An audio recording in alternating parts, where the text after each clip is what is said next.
2020X 年。男は本当に退屈しました。彼は退屈を直すための答えを探します。彼が諦め時に答えを見つけました。一人の男対2199のスーパーファミコンゲーム。これはその男の物語だ。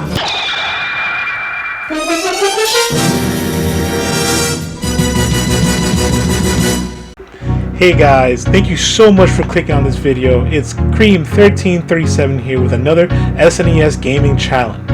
Last time, we've played Faceball 2000, Mega Man 7, and Spanky's Quest. Those games were fun, but we weren't able to beat them unfortunately. Now let's check out the next set of games. I really hope I don't get hit with a copyright strike for this. MTV's Beavis and Butthead is a platforming game released on the Super Nintendo on November of 1994. It's based off the MTV show of the same name where two very crude teenagers do very crude things. It was made by Mike Judge, who also made one of my favorite shows, King of the Hill, so that's neat. The show ran from March 8th, 1993 all the way to December 29th, 2011. The story goes like this. Beavis and Butthead are watching TV when they see that Guar is coming to town. They come up with the epic idea of doing cool things to take pictures of and then sell these photos so they can make money for Guar tickets. Beavis and Butthead are clout chasing for Guar tickets?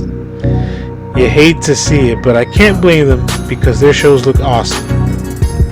The game looks and feels like an episode of Beavis and Butthead. There are 4 huge levels to this game, and I want you to guess how far I made it in the comments. The first stage takes place in Beavis and Butthead's high school, Highland High. There are a million skater boys, thugs, and even their own principal trying to either hurt or detain the boys. I did thoroughly enjoy the option to smack Butthead across the face though. The controls were alright, but the enemies can overwhelm you at times. This game is a co-op game and it could go easier with a second player to control Butthead. After a million tries, I made it to the cafeteria, but things will get ugly really fast. It must be lunchtime because everyone is here to get in our way. On my first attempt, I went for a more running-centered approach, and it was working until that damn skater boy ran me over. Where's Avril Lavigne when you need her? I made it to the gymnasium where Beavis is now sitting on Butthead's shoulders. I feel like there's a crude 90s joke in there somewhere.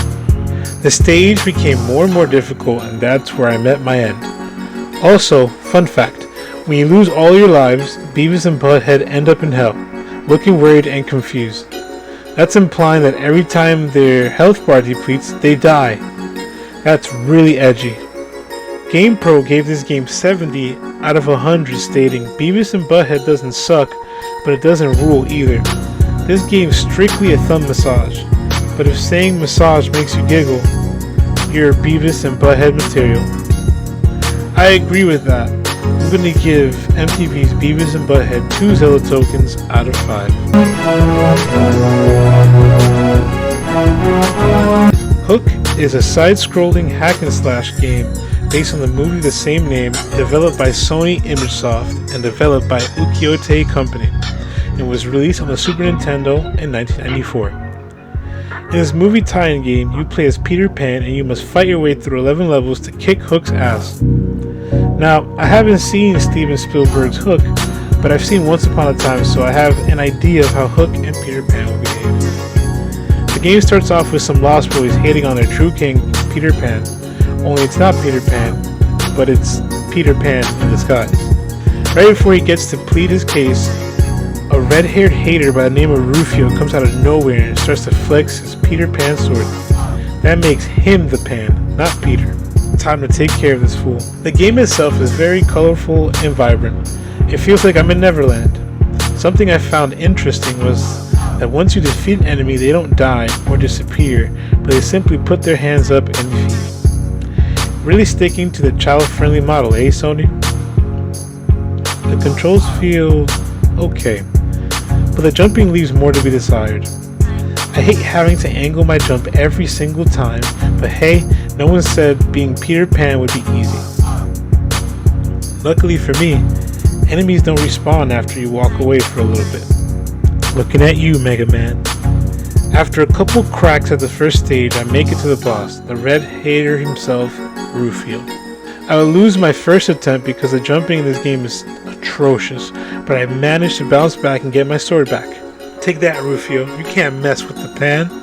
As I progressed through the levels, I found myself having a lot of fun. The game is wacky and all the enemies have their quirks. I made it pretty far into the game, but I was killed by two lost boys attacking me with explosives and guns. I guess Captain Hook is free to kidnap more children. European gaming magazine Enforce said, "The whole package looks fantastic. Great artwork, excellent animated sequences in the intro, lots of amazing graphics and sound. It's a real pity the gameplay is not to the same standard." I agree wholeheartedly. The presentation is lovely, but the game handles so rigidly. I'm gonna give Hook 3 Zelda tokens out of 5. Wayne Gretzky and the NHLPA All-Stars was released on the SNES on December of 1995, developed by Semi-Logic Entertainment and published by Time Warner Interactive. In late 1994, Time Warner Interactive signed hockey god and overall nice god Wayne Gretzky to a 3-year deal to make video games in his name. The game had all the real players at the time and all their current teams, but the teams are not licensed. Instead of wearing LA's black and silver, I was draped in blue and white. The game gave you the option to recolor the teams for full NHL immersion.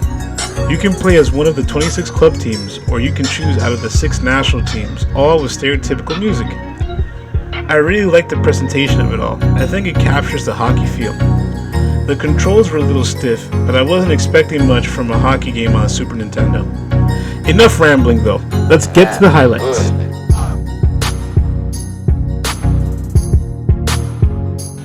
Welcome to the Cream Sports Network. This is your host, C.R. Eames. Last night we had a cracker of a match. Wayne Gretzky and the LA Monarchs taking on Alexei Zamenhof and the Winnipeg Airline Carriers. A classic matchup in the Western Conference. Even though both teams are lambasting at the bottom of the table, they are both trying to change their fortunes and make a final push for the playoffs. Let's get to the hockey action.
And there you have it. What a game from the deadly Winnipeg trio of Zamenhof, Celine, and Tkachuk. Wayne Gretzky having a quiet night by his standards, sharing the goal haul with Curry and Waters respectively. This loss sees LA slide deeper into the standings and Winnipeg with some work to do. Back to you, Cream. Thanks, C.R. Eames. Can always trust him for a good report. Electronic Playground gave the game a 65 out of 100, stating, "Wayne Gretzky's game is just okay, folks. I hate to break it to you, but there's no way either of these two cards can live up to the title of the Great One. For starters, the hockey just doesn't feel like it's being played on any kind of ice I've ever seen. And secondly, the destroyer of sports titles, namely problematic control, is rampant." Ouch. Well, even though I felt a little different, I'm going to give Wayne Gretzky and the NHLPA All-Stars 2 Zelda tokens out of 5. Once again, guys, thank you so much for clicking on this video. Unfortunately, we weren't able to beat those last 3 games, but but I had lots of fun playing them. I will admit that. If you want to catch this challenge live, click the link in the description to follow my Twitch, where recently we've beaten a game on the list. Out of the 2,199 Super Nintendo games, one has been beaten already. And I'm not going to say which one it is. You're just going to have to watch these episodes. But if you want to catch it live, once again, follow the Twitch. This has been Cream 1337 signing off.